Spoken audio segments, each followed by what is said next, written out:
Hey, what's going on, everybody? So we finally left Florida to try and escape the heat. Back up here in central North Carolina. Figured I would order up some solar panels, not to run the air conditioner in the trailer, but to just run maybe like a 12 volt fan. Something just to keep the air moving.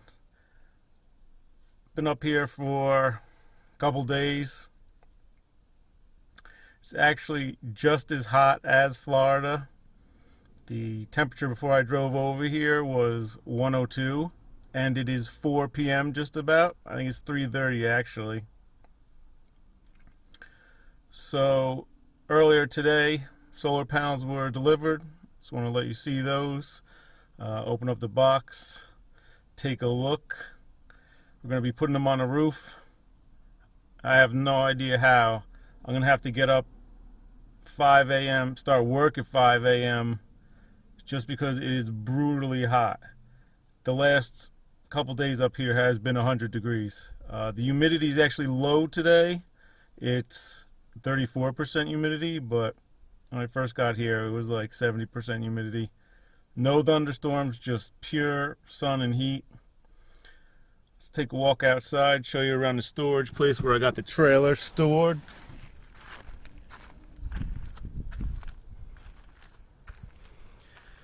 The difference between the sun and the shade is, it feels like somebody's zapping you with a heat lamp. It's crazy.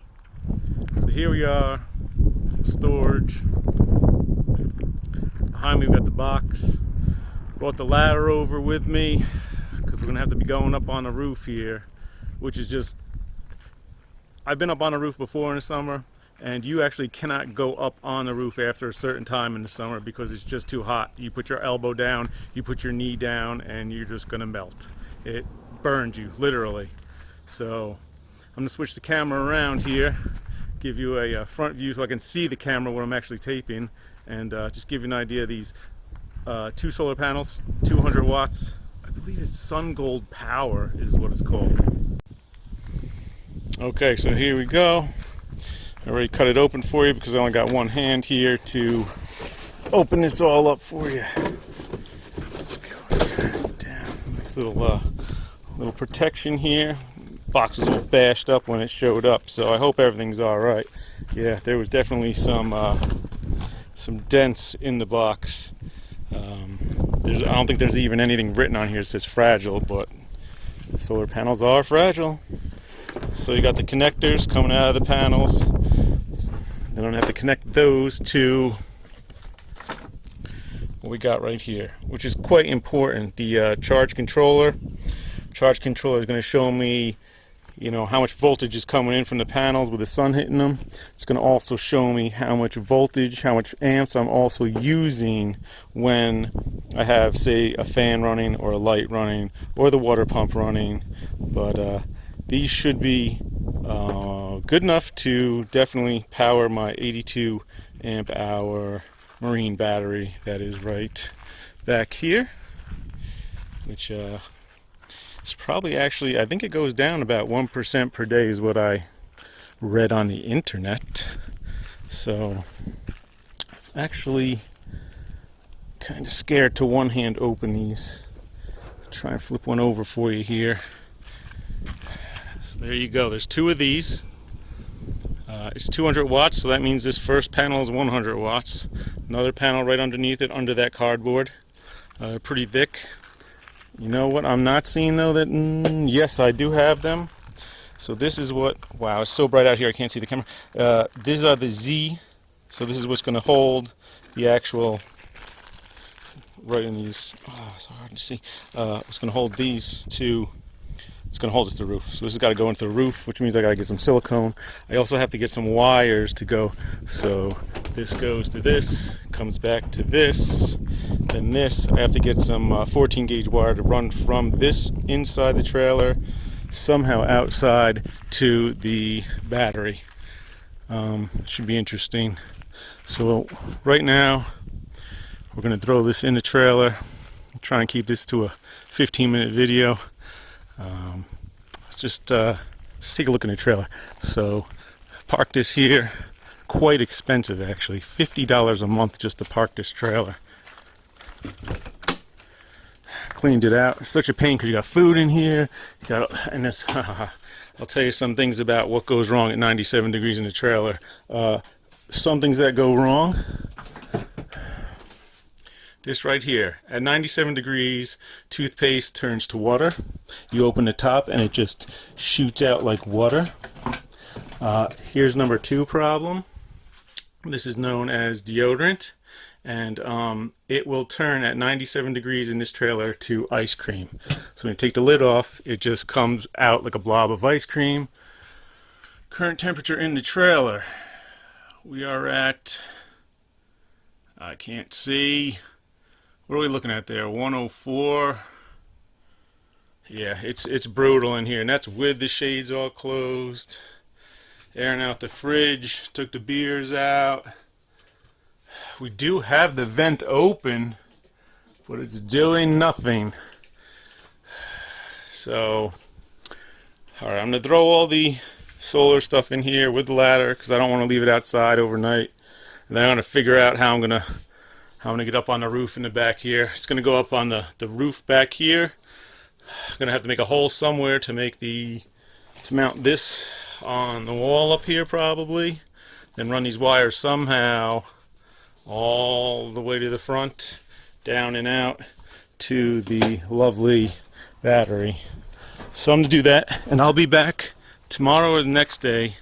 I'll take some video of me actually putting it up on the roof over there. So stay tuned. We'll be back when it's a little bit cooler out.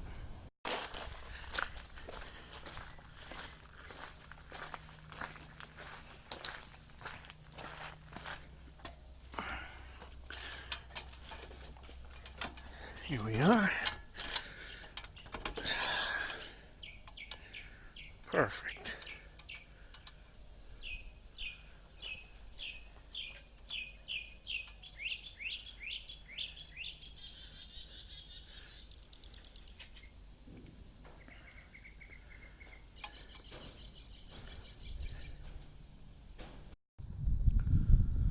All right, everybody, so you've seen the solar panels up on the roof. That last scene of the solar panels on the roof was taken a couple days ago. I'm now back at the storage yard here, and I am packing up for departure. The solar installation was successful. I'm going to show you the control panel inside and how it's working with the sun hitting it.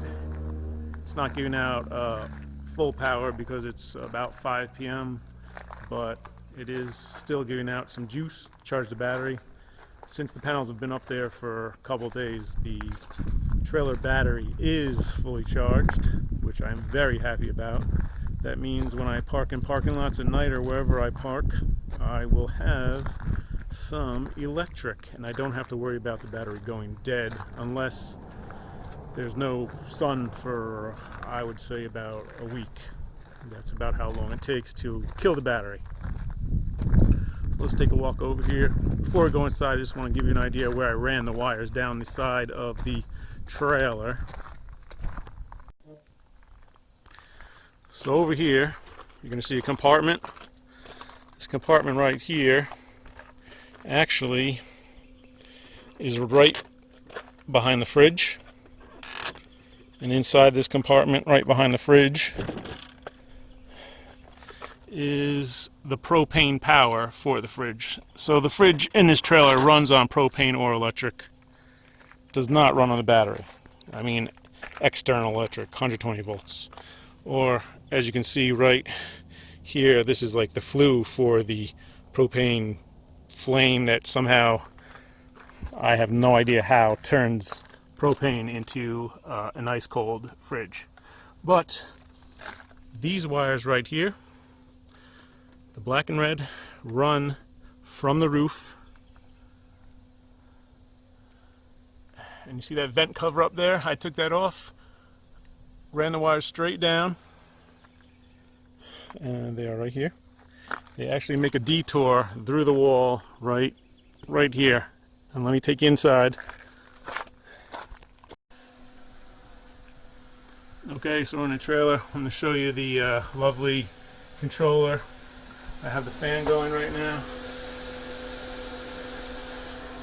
Yes, it is not cooling anything off in here at all. It is it's 10 something. I don't know. I'll take a look for yourself. It's ridiculous. It's 5 p.m. on a Tuesday, and it is 100 degrees in the trailer. I don't know if the camera's showing it, but I'm pretty sweaty. The camera's having trouble focusing again. All right, let me flip it around. So as you can see, we have one hot, one dead coming in. That's these two. They go into the panel, do their magic, come out of the control panel, go to the battery terminals in here. This is just a shortcut way so I didn't have to actually run the wires to the front battery in the front of the trailer. So if you see that red wire right there, right next to it without me taking stuff out, without taking that out, on the bottom and on the top where you can't see it is where I connected those two wires. So they come down behind the refrigerator, and there's a big opening under there, which I had to take this whole thing out and just screwed it on. Actually, it was really easy. It wasn't hard at all. The only problem was it was 100 degrees in here the whole time I was doing this work. So I'm happy everything worked the first time on the install. There were no problems. So what you're seeing right now is the voltage. That is the battery voltage. It's fluctuating because I have the fan going. But as you can see on the left here, that's the solar panel. It's flashing, which means it is charging the battery. And the arrow to the right of the battery is showing that I am drawing a load, which is the fan represented by the light bulb. Also, we have some nice little other additional bonuses. That's the temperature of the battery, I believe, in Celsius. Pretty hot. That is the amperage being used right now. So that ceiling fan's using about 2 amps. Actually, I don't know. Now, look at this. This says load and says 0 amps. So, I think... Where is it? Where is it? 14 volts coming in. Temperature 47. 2 amps are coming in from the photovoltaic, from the solar panels. Because it's 5 o'clock and they're not getting much sun. The load, I guess that fan's using very little load. That doesn't make sense to me. This is when the panels turn off, when the battery reaches 14.1, because you don't want to overcharge your battery. It will explode. It turns on at 12.5, so when the battery drains down to 12.5 volts, this controller actually has an on-off switch. It'll allow the solar panel to feed the battery. You don't want to have it feeding the battery all the time because it'll just overload the battery and kill it.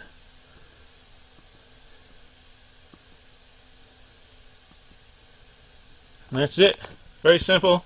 I do have 2 USB ports right here, straight from the solar panel, so I can charge a phone or whatever. I really love it. It's about $300. You got 200 watts for $300. Battery's fully charged in just a couple days. Man, it is so hot in here. Alright, so that's that. Had to come outside. It's brutal in there. We are packing up.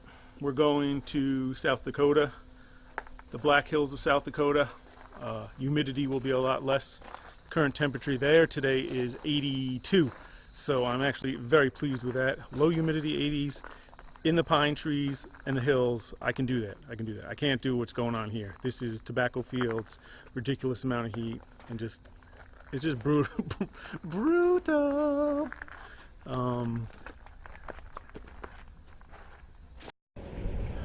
So the one other thing I wanted to mention about the solar panels installation, if you're going to be doing this at home or wherever, is mounting those solar panels on the roof is 4 screws for each panel.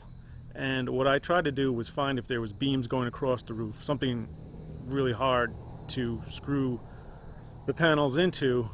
And what I found out is there's some beams, but they're not distanced apart from each other where the brackets for the solar panel are placed. So I was only able to get 2 screws for each solar panel into an actual beam crossing the roof. So I think it's plywood across the top of the roof. So you're getting some wood, but you're not getting the solar panel screws that hold the panel right to the roof into the actual beam every time. So that is kind of a little bit worrisome. I'm going to check it after we're on the road for a while. I know I got at least 4 screws out of the 8 total into the beam going across the ceiling, but and I put the pro caulking across the top to seal it all up, which will also help glue it down. But you know, if you drive one of these things, potholes, heavy wind, I definitely need to check it to make sure it doesn't come loose, because the last thing I need is water going right in where I screwed down the panels. Besides that, everything else turned out perfectly. I'd say the level of work in this project was low. It wasn't that bad. It took about 4 hours. I had to go to Home Depot once. Had to go back and get some tools twice. So you know, project level normal. Nothing excruciating except for the heat. And that was it. Worked out pretty well. I'm very happy. Gonna finish loading up the trailer here, and we're gonna call it a success.